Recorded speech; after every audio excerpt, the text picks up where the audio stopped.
ಈ ಒಮ್ಮೊಮ್ಮೆ ತಪ್ಪುಗಳಿಂದ ಪಾಠ ಕಲಿಬೇಕು.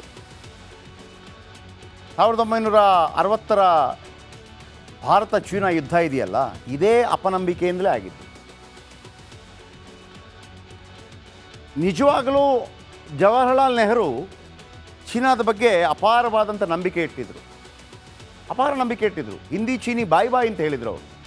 ಅದರಲ್ಲಿ ಬೇರೆ ಕಾರಣಗಳಿತ್ತು. ಇವತ್ತಿನ ಜನಗಳು ಏನೇ ಮಾತಾಡಲಿ, ಅವತ್ತು ನಮಗೇನಾಗುತ್ತೆ, ರಕ್ಷಣೆಗೆ ಜಾಸ್ತಿ ದುಡ್ಡು ಕೊಡೋಕೆ ಆಗ್ತಾ ಇರಲಿಲ್ಲ. ನಮ್ಮ ಬಳಿ ಇದ್ದದೇ 90 ಕೋಟಿ ರೀ. ನಾವು ಸ್ವಾತಂತ್ರ್ಯ ಬಂದಾಗ ನಾವು ನೀರಾವರಿಗೆ, ಸ್ಕೂಲ್ಗಳಿಗೆ ಕೊಡಬೇಕು ಅನ್ನೋ ಕಾರಣಕ್ಕಾಗಿ ಸೈನ್ಯಗಳಿಗೆ ಜಾಸ್ತಿ ಕೊಡೋದು ಬೇಡ, ಫ್ರೆಂಡ್ಶಿಪ್ ಮಾಡ್ಕೊಳ್ಳೋಣ ಅನ್ನುವಂಥ ಅಲಿಪ್ತ ನೀತಿ ಮಾಡ್ಕೊಳ್ಳೋಣ, ಯಾರ ಜೊತೆನೂ ಇಲ್ಲ, ಇದೆಲ್ಲ ಪ್ಲ್ಯಾನ್ ಆಗಿದೆ. ಹಾಗಾಗಿ ಇಲ್ಲ, ನಾನು ಮಾತಾಡ್ತೀನಿ, ಚೀನಾ ಏನು ಮಾಡಲ್ಲ, ಹಿಂದಿ ಚೀನಿ ಬಾಯ್ ಬಾಯ್ ಅಂತ ಹೋದರು. ಏನು ಮಾಡ್ತು ಚೀನಾ ನಮಗೆ? ಬೆನ್ನಿಗೆ ಚೂರಿ ಇರೀತು.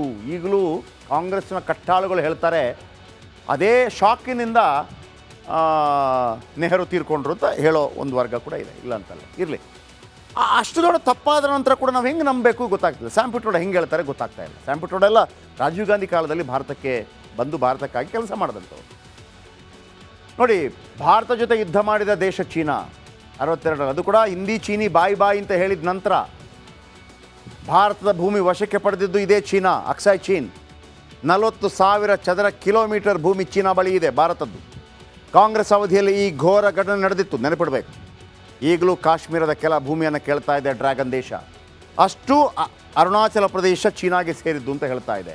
ಹಿಮಾಚಲ ಪ್ರದೇಶದ ಕೆಲ ಭೂಮಿಗಳನ್ನು ಕೂಡ ಕೇಳ್ತಾ ಇದೆ. ಉತ್ತರಾಖಂಡ್ನ ಬಾರಾಹೋತಿ ಬಿಟ್ಟು ಕೊಡಬೇಕು ಅಂತ ಕೂಡ ಹೇಳ್ತಾ ಇದೆ. ನಮ್ಮ ವಿರೋಧಿ ಪಾಕಿಸ್ತಾನಕ್ಕೂ ಕೂಡ ಇದು ಸಹಾಯ ಮಾಡ್ತಾ ಇದೆ. ಆಮೇಲೆ ಶ್ರೀಲಂಕಾವನ್ನು ಬರ್ಬಾದ್ ಮಾಡಿದ್ದು ಇದೇ ಚೀನಾ. ಅದರ ಪಕ್ಕದಲ್ಲಿರುವಂಥ ಐಲ್ಯಾಂಡ್ಗಳಲ್ಲಿ ವಿಮಾನ ಇಳಿಸೋದಕ್ಕೆ ಅವಕಾಶ ಮಾಡಿಕೊಂಡಿರೋದು ಕೂಡ ಅವರೇ. ಅದನ್ನು ಮಾರಾಟನ ಮಾಡಿದೆ.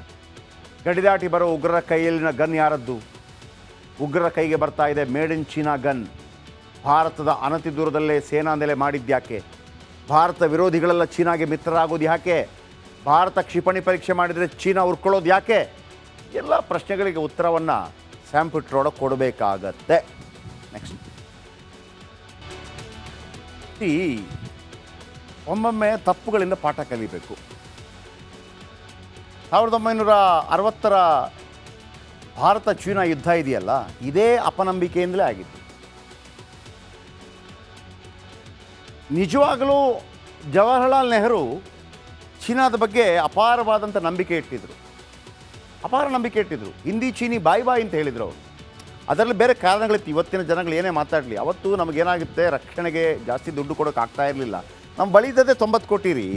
ನಾವು ಸ್ವಾತಂತ್ರ್ಯ ಬಂದಾಗ ನಾವು ನೀರಾವರಿಗೆ, ಸ್ಕೂಲ್ಗಳಿಗೆ ಕೊಡಬೇಕು ಅನ್ನೋ ಕಾರಣಕ್ಕಾಗಿ ಸೈನ್ಯಗಳಿಗೆ ಜಾಸ್ತಿ ಕೊಡೋದು ಬೇಡ, ಫ್ರೆಂಡ್ಶಿಪ್ ಮಾಡ್ಕೊಳ್ಳೋಣ ಅನ್ನುವಂಥ ಅಲಿಪ್ತ ನೀತಿ ಮಾಡ್ಕೊಳ್ಳೋಣ, ಯಾರ ಜೊತೆನೂ ಇಲ್ಲ, ಇದೆಲ್ಲ ಪ್ಲ್ಯಾನ್ ಆಗಿದೆ.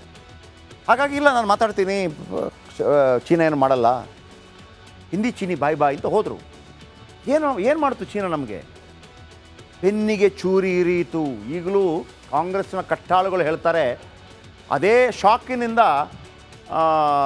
ನೆಹರು ತೀರ್ಕೊಂಡ್ರು ಅಂತ ಹೇಳೋ ಒಂದು ವರ್ಗ ಕೂಡ ಇದೆ, ಇಲ್ಲ ಅಂತಲ್ಲ. ಇರಲಿ, ಅಷ್ಟು ದೊಡ್ಡ ತಪ್ಪಾದ ನಂತರ ಕೂಡ ನಾವು ಹೆಂಗೆ ನಂಬಬೇಕು ಗೊತ್ತಾಗ್ತಿಲ್ಲ. ಸ್ಯಾಮ್ ಪಿಟ್ರೋಡ ಹೆಂಗೆ ಹೇಳ್ತಾರೆ ಗೊತ್ತಾಗ್ತಾ ಇಲ್ಲ. ಸ್ಯಾಮ್ ಪಿಟ್ರೋಡ ಎಲ್ಲ ರಾಜೀವ್ ಗಾಂಧಿ ಕಾಲದಲ್ಲಿ ಭಾರತಕ್ಕೆ ಬಂದು ಭಾರತಕ್ಕಾಗಿ ಕೆಲಸ ಮಾಡಿದಂಥವ್ರು. ನೋಡಿ, ಭಾರತ ಜೊತೆ ಯುದ್ಧ ಮಾಡಿದ ದೇಶ ಚೀನಾ 62. ಅದು ಕೂಡ ಹಿಂದಿ ಚೀನಿ ಬಾಯ್ ಬಾಯ್ ಅಂತ ಹೇಳಿದ ನಂತರ ಭಾರತದ ಭೂಮಿ ವಶಕ್ಕೆ ಪಡೆದಿದ್ದು ಇದೇ ಚೀನಾ, ಅಕ್ಸಾಯ್ ಚೀನ್. 40,000 ಚದರ ಕಿಲೋಮೀಟರ್ ಭೂಮಿ ಚೀನಾ ಬಳಿ ಇದೆ ಭಾರತದ್ದು. ಕಾಂಗ್ರೆಸ್ ಅವಧಿಯಲ್ಲಿ ಈ ಘೋರ ಘಟನೆ ನಡೆದಿತ್ತು, ನೆನಪಿಡಬೇಕು. ಈಗಲೂ ಕಾಶ್ಮೀರದ ಕೆಲ ಭೂಮಿಯನ್ನು ಕೇಳ್ತಾ ಇದೆ ಡ್ರ್ಯಾಗನ್ ದೇಶ. ಅಷ್ಟು ಅರುಣಾಚಲ ಪ್ರದೇಶ ಚೀನಾಗೆ ಸೇರಿದ್ದು ಅಂತ ಹೇಳ್ತಾ ಇದೆ. ಹಿಮಾಚಲ ಪ್ರದೇಶದ ಕೆಲ ಭೂಮಿಗಳನ್ನು ಕೂಡ ಕೇಳ್ತಾ ಇದೆ. ಉತ್ತರಾಖಂಡ್ನ ಬಾರಾಹೋತಿ ಬಿಟ್ಟು ಕೊಡಬೇಕು ಅಂತ ಕೂಡ ಹೇಳ್ತಾ ಇದೆ. ನಮ್ಮ ವಿರೋಧಿ ಪಾಕಿಸ್ತಾನಕ್ಕೂ ಕೂಡ ಇದು ಸಹಾಯ ಮಾಡ್ತಾ ಇದೆ. ಆಮೇಲೆ ಶ್ರೀಲಂಕಾವನ್ನು ಬರ್ಬಾದ್ ಮಾಡಿದ್ದು ಇದೇ ಚೀನಾ.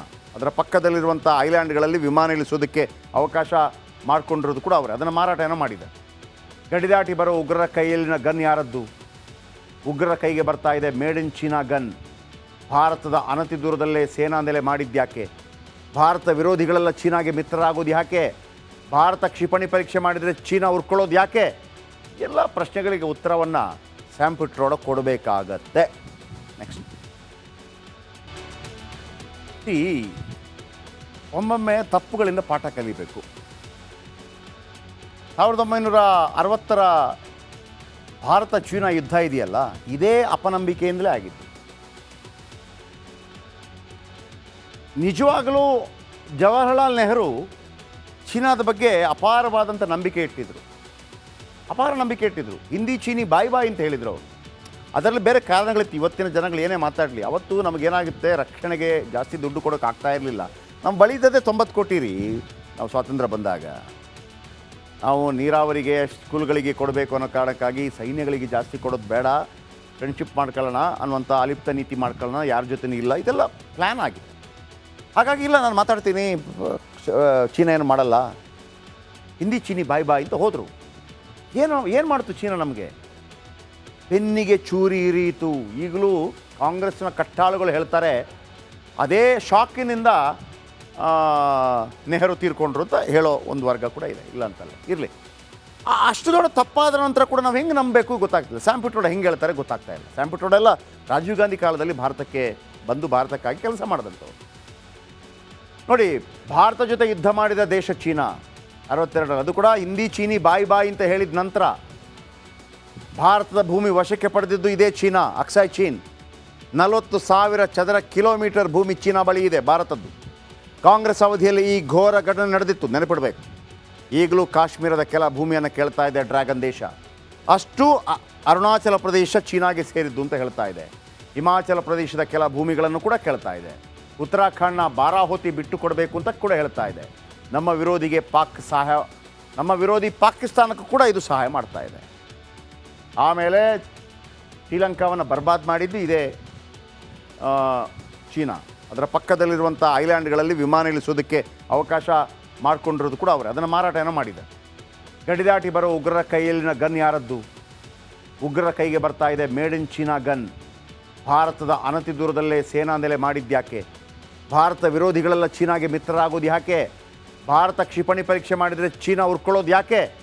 ಎಲ್ಲ ಪ್ರಶ್ನೆಗಳಿಗೆ ಉತ್ತರವನ್ನು ಸ್ಯಾಮ್ ಪಿಟ್ರೋಡ ಕೊಡಬೇಕಾಗತ್ತೆ. ನೆಕ್ಸ್ಟ್, ಒಮ್ಮೊಮ್ಮೆ ತಪ್ಪುಗಳಿಂದ ಪಾಠ ಕಲಿಬೇಕು. 1960ರ ಭಾರತ ಚೀನಾ ಯುದ್ಧ ಇದೆಯಲ್ಲ, ಇದೇ ಅಪನಂಬಿಕೆಯಿಂದಲೇ ಆಗಿತ್ತು. ನಿಜವಾಗಲೂ ಜವಾಹರಲಾಲ್ ನೆಹರು ಚೀನಾದ ಬಗ್ಗೆ ಅಪಾರವಾದಂಥ ನಂಬಿಕೆ ಇಟ್ಟಿದ್ದರು, ಅಪಾರ ನಂಬಿಕೆ ಇಟ್ಟಿದ್ದರು. ಹಿಂದಿ ಚೀನಿ ಬಾಯ್ ಬಾಯ್ ಅಂತ ಹೇಳಿದರು ಅವರು. ಅದರಲ್ಲಿ ಬೇರೆ ಕಾರಣಗಳಿತ್ತು. ಇವತ್ತಿನ ಜನಗಳು ಏನೇ ಮಾತಾಡಲಿ, ಅವತ್ತು ನಮಗೇನಾಗುತ್ತೆ, ರಕ್ಷಣೆಗೆ ಜಾಸ್ತಿ ದುಡ್ಡು ಕೊಡೋಕೆ ಆಗ್ತಾ ಇರಲಿಲ್ಲ. ನಮ್ಮ ಬಳಿ ಇದ್ದದೇ 90 ಕೋಟಿ ರೀ. ನಾವು ಸ್ವಾತಂತ್ರ್ಯ ಬಂದಾಗ ನಾವು ನೀರಾವರಿಗೆ ಸ್ಕೂಲ್ಗಳಿಗೆ ಕೊಡಬೇಕು ಅನ್ನೋ ಕಾರಣಕ್ಕಾಗಿ ಸೈನ್ಯಗಳಿಗೆ ಜಾಸ್ತಿ ಕೊಡೋದು ಬೇಡ, ಫ್ರೆಂಡ್ಶಿಪ್ ಮಾಡ್ಕೊಳ್ಳೋಣ ಅನ್ನುವಂಥ ಅಲಿಪ್ತ ನೀತಿ ಮಾಡ್ಕೊಳ್ಳೋಣ, ಯಾರ ಜೊತೆನೂ ಇಲ್ಲ, ಇದೆಲ್ಲ ಪ್ಲ್ಯಾನ್ ಆಗಿದೆ. ಹಾಗಾಗಿ ಇಲ್ಲ, ನಾನು ಮಾತಾಡ್ತೀನಿ, ಚೀನಾ ಏನು ಮಾಡಲ್ಲ, ಹಿಂದಿ ಚೀನಿ ಬಾಯ್ ಬಾಯ್ ಅಂತ ಹೋದರು. ಏನು ಮಾಡ್ತು ಚೀನಾ ನಮಗೆ? ಬೆನ್ನಿಗೆ ಚೂರಿ ಇರೀತು. ಈಗಲೂ ಕಾಂಗ್ರೆಸ್ನ ಕಟ್ಟಾಳುಗಳು ಹೇಳ್ತಾರೆ, ಅದೇ ಶಾಕಿನಿಂದ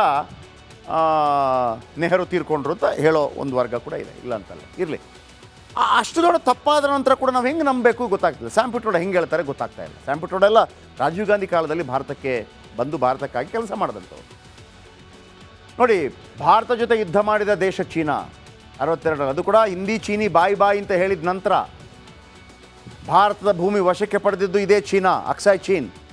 40,000 ಚದರ ಕಿಲೋಮೀಟರ್ ಭೂಮಿ ಚೀನಾ ಬಳಿ ಇದೆ ಭಾರತದ್ದು. ಕಾಂಗ್ರೆಸ್ ಅವಧಿಯಲ್ಲಿ ಈ ಘೋರ ಘಟನೆ ನಡೆದಿತ್ತು, ನೆನಪಿಡಬೇಕು. ಈಗಲೂ ಕಾಶ್ಮೀರದ ಕೆಲ ಭೂಮಿಯನ್ನು ಕೇಳ್ತಾ ಇದೆ ಡ್ರ್ಯಾಗನ್ ದೇಶ. ಅಷ್ಟು ಅರುಣಾಚಲ ಪ್ರದೇಶ ಚೀನಾಗೆ ಸೇರಿದ್ದು ಅಂತ ಹೇಳ್ತಾ ಇದೆ.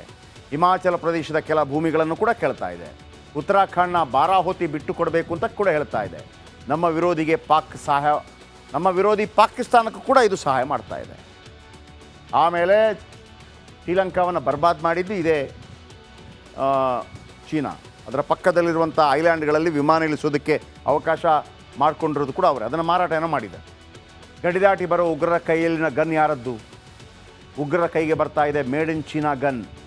ಭಾರತದ ಅನತಿ ದೂರದಲ್ಲೇ ಸೇನಾ ನೆಲೆ ಮಾಡಿದ್ಯಾಕೆ? ಭಾರತ ವಿರೋಧಿಗಳೆಲ್ಲ ಚೀನಾಗೆ ಮಿತ್ರರಾಗೋದು ಯಾಕೆ? ಭಾರತ ಕ್ಷಿಪಣಿ ಪರೀಕ್ಷೆ ಮಾಡಿದರೆ ಚೀನಾ ಉರ್ಕೊಳ್ಳೋದು ಯಾಕೆ?